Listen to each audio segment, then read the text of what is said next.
I'm Loyal Durand at the University of Wisconsin. I'm David Pines, formerly of the University of Illinois, most recently now at Los Alamos in the Institute for Complex Adaptive Matter of the University of California. And the reason we're here talking is that we were here at the very beginning of the Physics Center. I was here the first year, and David came a couple of years later. Right, I could not come the first 3 years because I was totally booked in Paris those summers, or Too bad. Cargés or whatever.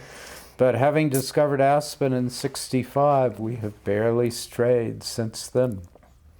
Yeah, I had first come through Aspen in 1957, just on my way to visit an uncle over in Marble, and then had been spending summers in Colorado since 1946 on and off. And just before the Physics Centers started, I'd spent 3 summers over at the Boulder Summer School, which was a summer school in theoretical physics, lecturing there. And that was sort of fading, I thought. So when I heard that Mike Cohen, whom I'd known at the Institute for Advanced Study, was trying to start a theoretical physics institute in the mountains in Aspen, that sounded very attractive. And I simply called him up before that first summer and was here at the very beginning. In fact, it was so much at the beginning that our first building wasn't completed, and we had offices over at the Aspen Institute in their housing facility for the first couple of weeks that we were here. But it was off to a good start. Did you have the advantage of a portable summer salary in those days? Oh yeah, well, our contract administrator at Yale, which is where I was at the time, went through some contortions with the agencies to see that it was okay. But the question was not whether or not they could take summer salary and come. It was whether or not they could pay per diem.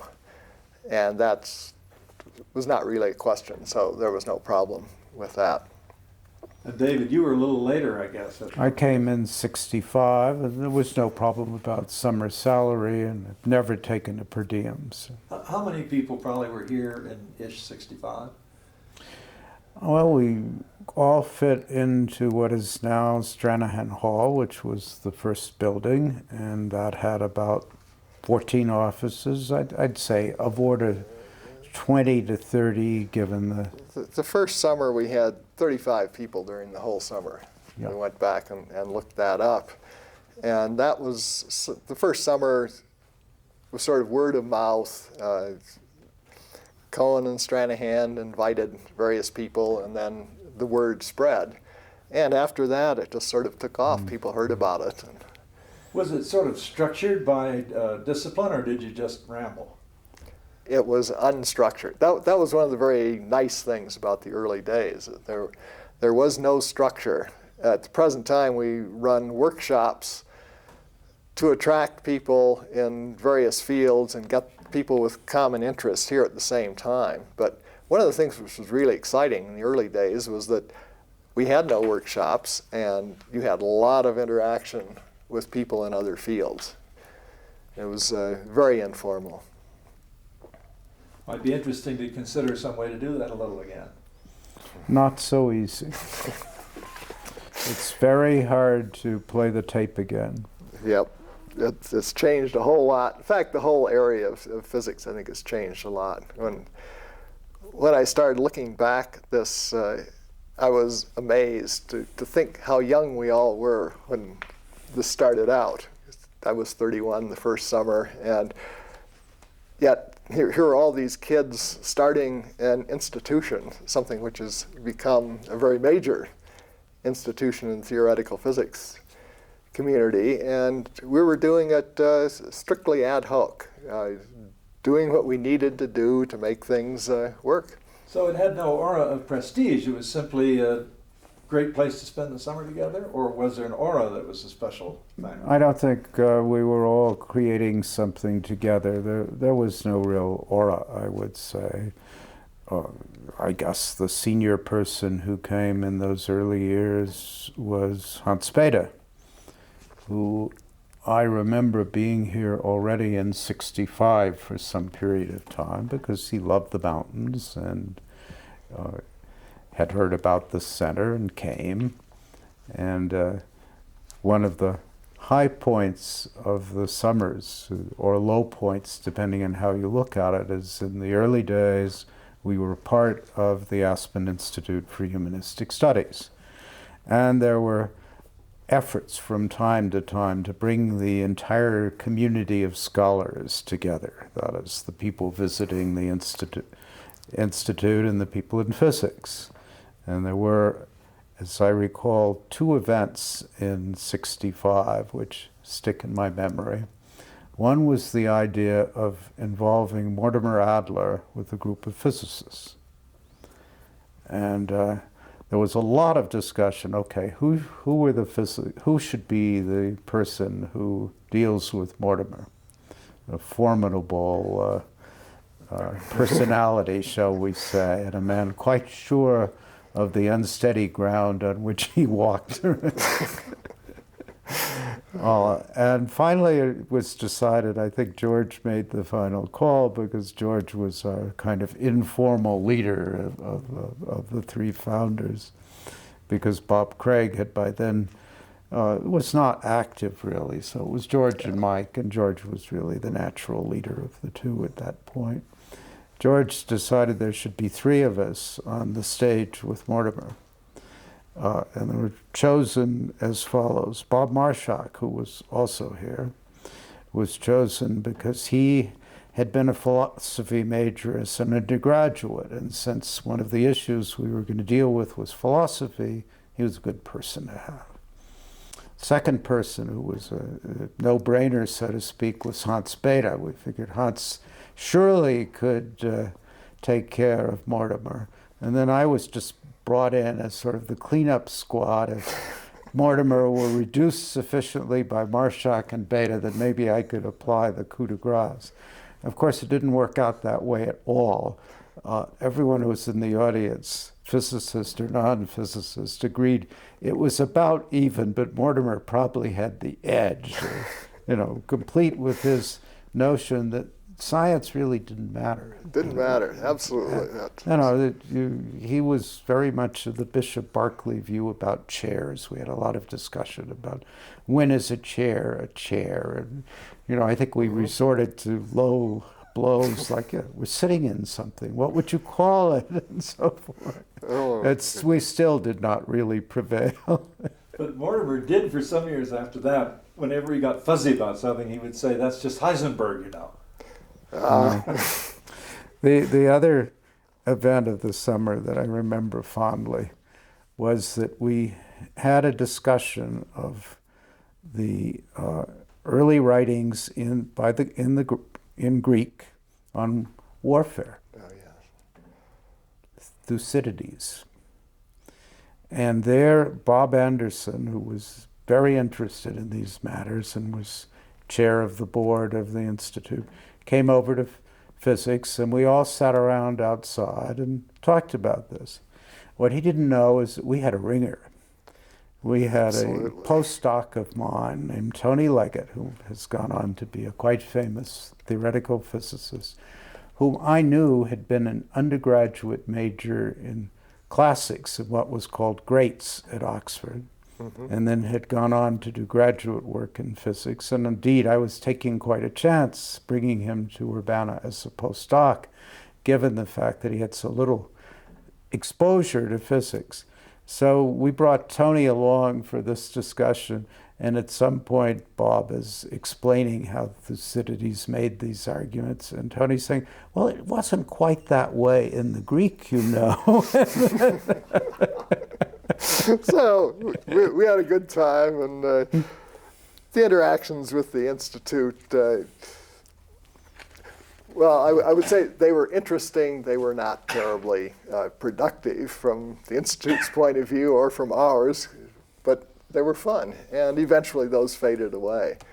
But in the early days, the atmosphere here was really very exciting and different. The town, of course, was not very developed, and so we had physicists living all over town in little old houses. Now it's mainly apartments. And we worked hard during the week, and then we played hard on the weekends. Every weekend organized a couple of hikes. There were few enough people you could have groups, and one day we would have something which families could do, and the other day those of us who were interested would go off and climb some mountain. That kept on until about 1970, when the group was getting a little bit too large. I had been out spending summers in the mountains for a long time and knew the Front Range, climbed all over there very well, but didn't know this area. Mike Cohen had taken up rock climbing. Mike Wardis, who was here the first summer, was a serious climber. And we just wanted to get out. It was very interesting because we discovered, essentially the first week we were here, that the maps of the area at the time had no bearing on reality, because they were maps of the mining areas, and the backside of the mountains, the backside of the Maroon Bells on the maps was pure fiction. And managed to get from the Geological Survey some blueprint maps. The area was just being surveyed, and I still have those old blueprints with the names of things written in where we knew them. And we went out and over the years explored the area very thoroughly. Randy was and George in '65, the year we came, were the leaders of the family hikes. And Susie, my wife, and I have vivid memories of how one first learned about the mountains. I mean, the first hike we did was to American Lake, and it happened to have been a very snowy year. In fact, we arrived in the middle of a lot of snow. They had opened Independence Pass the day before we came through. We were driving a Citroën that we'd picked up a few years earlier in France, and going along this narrow dirt road surrounded by quite high banks of snow all the way. It was really quite an exciting way to come into town. But that summer we were first taken to American Lake and did it in tennis shoes and in deep snow. And then I guess the second one was up to Grizzly Lake, and again, very deep snow. And our son, who was 5 at the time, has this vivid memory of George Stranahan taking him in his arms and sliding down from not quite the lake, but from just below the lake to the trail on the snow. Yeah. There was a lot of that. George Stranahan and I eventually wrote a hiking guide to the area, which still exists, and I've updated it a couple of times, and other people have contributed, and it's the Physics Center hiking guide, so it's different from the commercial ones. And one of the things which we did was put up all the topographic maps of the area when they were eventually published in the lobby of Stranahan Hall, pasted on the wall. So people could go in and plan their weekend trips on Friday afternoons. And that was very successful, and the hiking guide was very useful. It tended to end up, descriptions of mountains would end up with statements such as consultant expert. But, or you can take your 9-year-old. At Castle Peak, I remember, you can take your 9-year-old. That appeared because several of us took our 9-year-olds up Castle that summer. Even younger. They were tough kids. Back to the center again. Was there a staff at all in those early days? Well, we had just one secretary, usually, who was hired by the center. But after a couple of years, David brought a secretary a couple of summers, and I brought one from Yale. So we had some people who were used to doing some technical typing. So when did Sally come aboard? I presume she was... She was here. Wasn't she? I think she was here in '65. Yeah, when I came. Yeah, so she maybe came already in '64. Started in '64. I think Betsy Baldwin had been here in '64, and Sally replaced her. Or something well, like Betsy was the first summer, and then Carol Ann. Yeah. But one of the things which really made the institution was that we did our own work. That there wasn't a staff, so that if anything was going to get done, the physicists had to get in and do it. So we did. And later on, in the mid-60s, David, you remember when the Fermilab people came? I don't remember the year. Oh, they came in 67. Yeah, that's right. As best I recall, and we should check the numbers somehow, the first year I was here, 65, there were no real financial problems with the Physics Center, but there wasn't a dislocation allowance either. You simply paid for your housing, and housing was not exactly expensive. The Physics Center found you a house, and if that one didn't work, they'd find another house, and it was about $500 for the summer. Second summer, things began to be tense, because that summer the Aspen Institute said they did not want to continue to have basic financial responsibility for us, and we ought to think about going our own way. And that was the summer that we did run out of money to just, our budget must have been about $22,000 a year of that order. And we ran through that, and George got in touch with somebody through, maybe Beta or Marshak got in touch with someone at the Sun Foundation and got a little bit of money to tide us through that year. What changed the financial picture was the arrival of Fermilab. That happened because Bob Wilson was chosen to direct Fermilab in 1966. He was vacationing in early September here. My wife and I and our kids were still here in early September, and our son Jonathan ran into Bob on the street and invited him to come over to our rounded house, which he did, and he was telling us of his plans for having a summer study with a lot of theorists and experimentalists about not so much how to design the accelerator at Fermilab, but what sort of science they should do at Fermilab. And so I said, well, I think this would be a great place. I called George Stranahan, got the two of them together. Bob said, we would have enough money that we could put up a building and so forth. And then he and George worked out the details and to put up what became Hilbert Hall. Yeah, in spring of '67, I got a call from George. I was involved in running things at that point. And George said, well, Fermilab wants to come. Would this be a good idea? And I said, sure, it'd be a great idea. And at that point, summer was almost upon us, and the building was this plywood building built in about 6 weeks. And it was pretty primitive. But Fermilab was here for 2 years for their design studies, and then the Physics Center took over the building. And we had agreed when it was built that it was temporary. But like all temporary buildings at universities, it lasted for 30 years with some modifications along the way. But in fact, when we took it over, it was just this bare plywood building and not very conducive to serious work, because if anyone walked up the hall or anything, it was noisy and, yes, creaky, no insulation, rather cold. So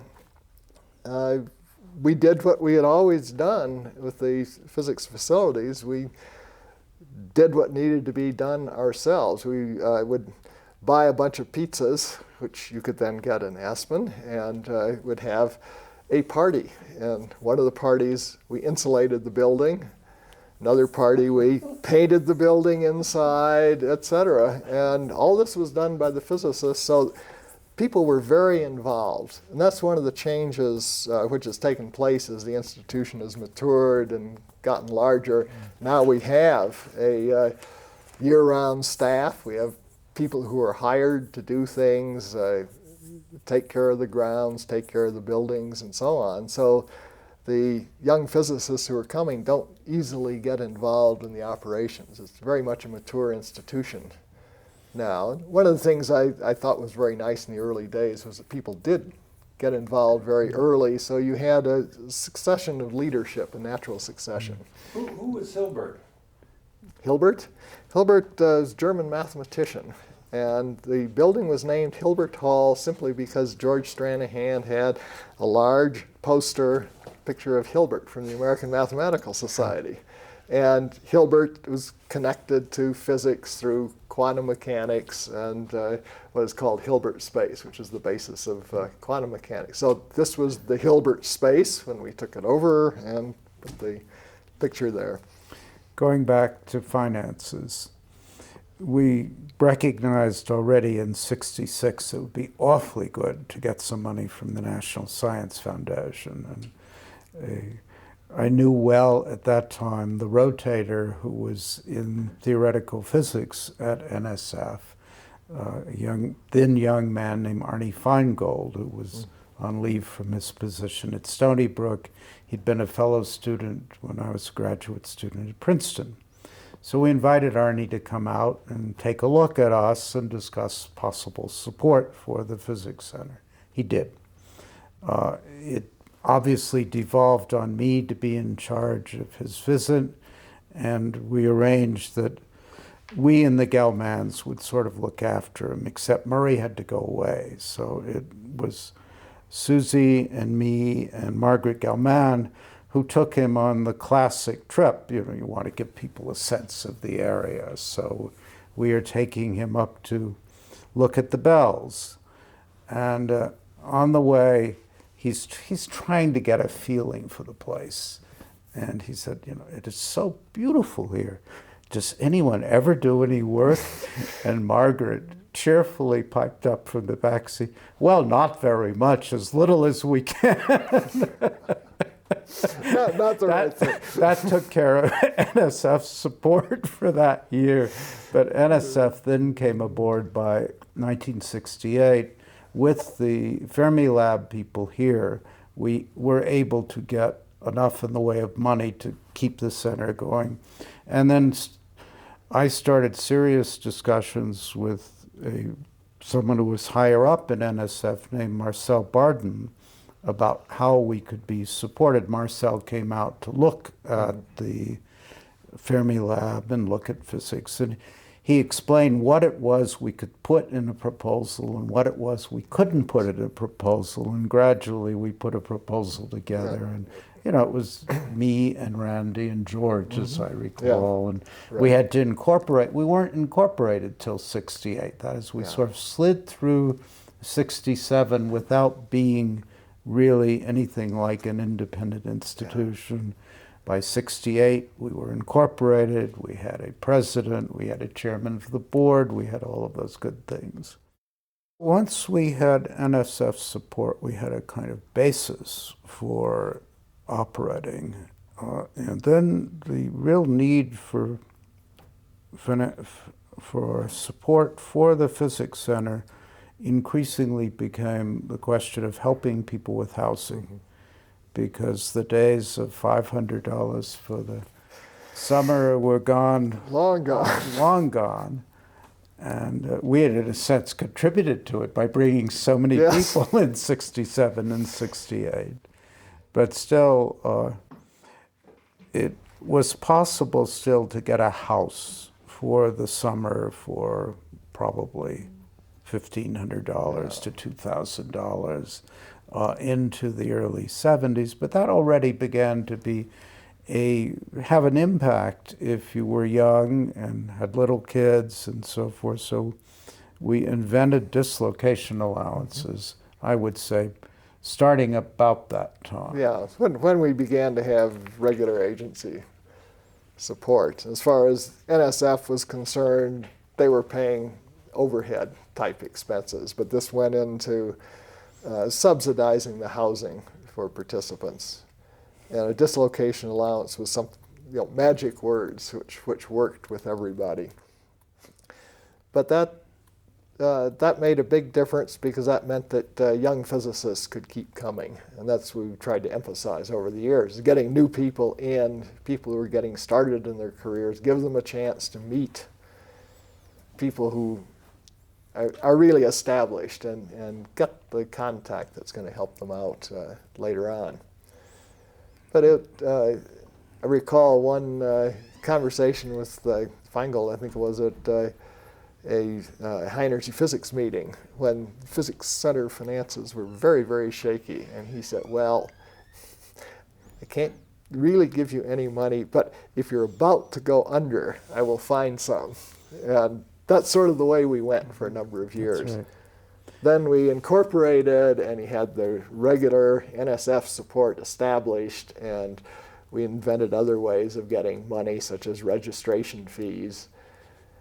But the next big need for money was when we went for Beta Hall, because we desperately needed more space. We had been renting some neighboring houses to use as office annexes, and we're running about 85 or 90 people at a time here, so we really needed that space, and that was getting expensive. Plus, people thought it was sort of second class to be off in the neighborhood someplace. I was off there a couple of summers and thought that was really wonderful because it was quiet. Oh, I remember the summer that we rented the Marquand house, Yes. which was down on Hallam Lake. And I guess it was decided, just to show that we were an egalitarian place, that several of us volunteered to go down there. I remember I did, George Stranahan did, a couple of other people did. And that, of course, was fantastic. That was wonderful. Yeah, I was down there for a while. Yeah. But in any case, we decided we really needed to go for a new building. And one of the main motivations was that we had run out of library space. We'd already moved the library once from a tiny room over to Hilbert Hall. And we also didn't have an adequate seminar room. So Beta Hall was half a dozen offices plus library and seminar room. And that was an instance where we really had to get what then seemed like a lot of money, which was $250,000. And David took the lead on that, and David and I went to the Kellogg Foundation and convinced them to contribute some money. And I was president at the time, had a lot of dealings with the Fleischmann Foundation through Walter Orr Roberts. They were in the process of winding down and trying to give their money away. And so after conversations with Roberts, what it appeared, they didn't want a big description. What they wanted was sort of a two-page letter saying what we were about and what we were planning to do with the money. They came through, and then all of us who were trustees signed backing up the finances. Oh, that was a very nice point, because the trustees agreed to take responsibility. And one of our trustees was Robert O. Anderson, and another was George Stranahan, and the rest of us didn't worry a whole lot about that, although they worried a little bit, I think. But actually, during that period of really starting around 67, when Joe Slater became head of the Aspen Institute, either 67 or 68, I guess maybe in 68, we had very good relations with the Institute. And in fact, it's through people that I had met at the Institute, specifically through a woman named Elizabeth McCormick, who had headed a private college called Manhattanville, and had been a nun, a Catholic nun, and then had not been able to get a good future assignment from the Vatican, so she had quit. And she was an absolutely marvelous person who had become part of the Institute family. We got to know her, and I knew she was the advisor to the Rockefeller grandchildren on how they dispersed their money. So I went to her to see if any of them would be interested in giving us money. She said, nope, no way. Those kids are not interested in science at all, which has unfortunately continued to be the case. However, she said, I do know sources, and she's the one who then called someone at Kellogg and then arranged the appointment. And Randy and I went off to Detroit, saw him, and managed that substantial gift. I just wrote, I'm writing an essay which may get published in Newsweek in a little column they call My Turn, and it's mostly about Los Alamos, but it ends in Aspen, where I describe the Aspen Center for Physics as the world center of theoretical physics every summer, which it is. It is. So we have, 450 people through here every summer from all over the world. It is really the center for theoretical physics if you want to meet people in other fields or participate in these workshops in specific fields. I think it's a marvelous institution. What I miss about it is some of the informality in the early days. It was marvelous in the early days. I remember Richard Feynman here one summer, and we would have picnics out odd places, and this was a difficult campground, and a bunch of kids there who were racing around a parking loop. Maybe it was Lincoln, actually. It was Lincoln. That's right, it was Lincoln. And Feynman got into the race with him, except he ran backwards. And that was a measure of what Feynman was like, this total originality. One more story to illustrate the kind of informal nature of the place. The year is 1968. Pulsars have just been identified as rotating neutron stars. I'd gotten interested and involved with this, and I'd brought out some of my colleagues from Urbana, specifically Chris Pethick and Gordon Boehm. And we decided that it would be nice to have a meeting on pulsars, a workshop on pulsars. The center had never done anything in astrophysics. So we persuaded Hans Bethe to come out because he was very interested in neutron matter at high densities. And then we just got on the phone and pretty soon had Peter Goldreich, who was one of the best of the young astronomers, and a few other people, and that was the first astrophysics workshop here. And that led, in fact, the following year, I guess maybe 2 years later, to our beginning to establish a program in astrophysics. Right.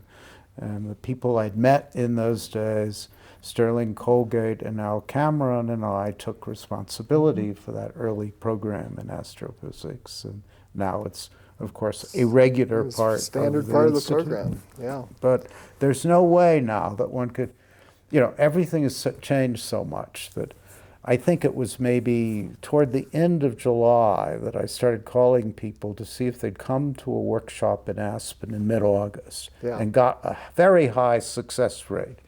You couldn't do that today. First of all, we don't have the space. There's no way you can plan something at the last minute here. We are still a remarkably flexible institution in that we plan things no more than a year in advance, or in the case of winter conferences, a few months in advance, which makes us much faster than the average Institute of Theoretical Physics. The one in Santa Barbara plans programs 2 years ahead, so we're way ahead on that.